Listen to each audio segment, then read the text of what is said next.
Yo, what's up? Good morning guys. Chris TV, welcome back to my channel again guys. Guys, today is Monday guys. Nandito ako sa Bagumbong Main Health Center guys. Yan, oh.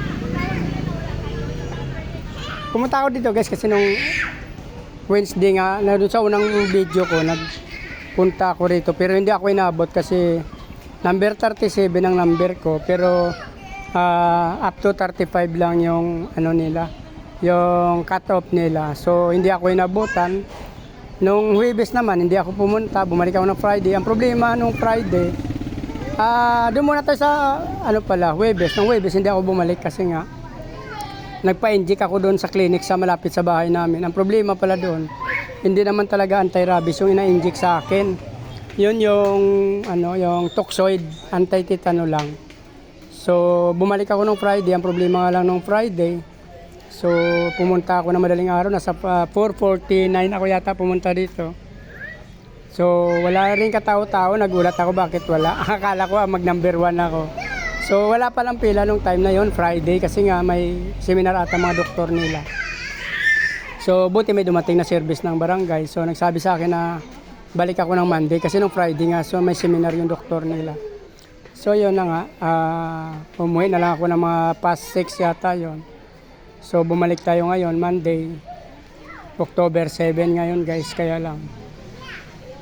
Hindi pa kami tinatawag, pero medyo okay ngayon kasi nga sa number 8 ang nakalagay ang pangalan ko. So inaayos naman ng mga kasamaan ko dito at medyo inorganize nila na by number bawat dating naglista. So sinama ko yung ang partner ko, hinatid ko siya sa sakayan ng tricycle. So yung number na nakuha ko dito guys, number 8. So I think naman siguro tuturukan ako ngayon. So medyo sa first time na naman daw yung mahirap kasi nga sa susunod na mga mayroon na naman na sila schedule tsaka oras na binibigay. Kung maturukan ka na sa unang turok, medyo pahirapan kasi pila nga. Lahat kayo kailangan pumila kasi pag hindi magpila magkagulo-gulo. So sa susunod medyo okay na daw kasi bibigyan na kayo ng follow-up turok. So may schedule na siya.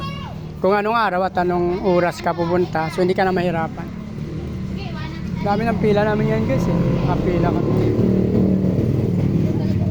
Ang dami ng pila to. Ayan ang pila namin dyan guys. Kaya na. So, okay naman. Si number 8 nga ako. Wala pa nakapasok. Ano lang yan? Ikaw wala?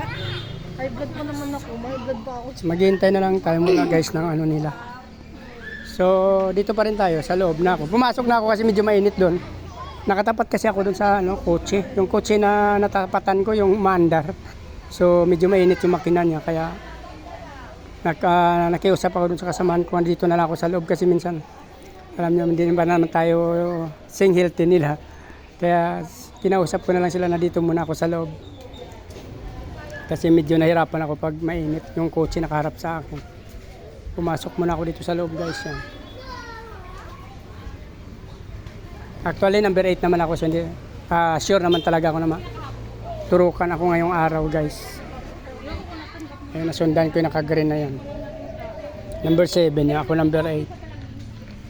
Pero wala pa silang tawag, so maghintay pa rin tayo guys. Hindi pa sila nag-update kung pwede na kaming pumasok. Kaya makasamaan ko na sa labas pa rin ako. Kakaunti lang kami dito sa loob, pumasok para makapalamig kasi sa labas medyo mainit nga. Yung mandar pa yung kotse doon, yung makina niya napakainit. Yung iba nandun din, naghintay din nakaupo. Mayroon kasi may kasamaan kasi dyan ng mga senior citizen. Yan. So dito na lang guys, update ko na lang kayo ulit. Hindi na natin pabayin itong video na to para hindi na magpas pa. Please like, follow, subscribe sa YouTube channel guys, Chris TV. Sama nyo na rin notification bell para updated kayo sa mga video na in-upload natin araw-araw. Maraming salamat at paki-follow nyo na lang aking Facebook page guys, Chris Molino. Maraming salamat at mabuhay kayo hanggang gusto nyo. Bye bye! Salamat!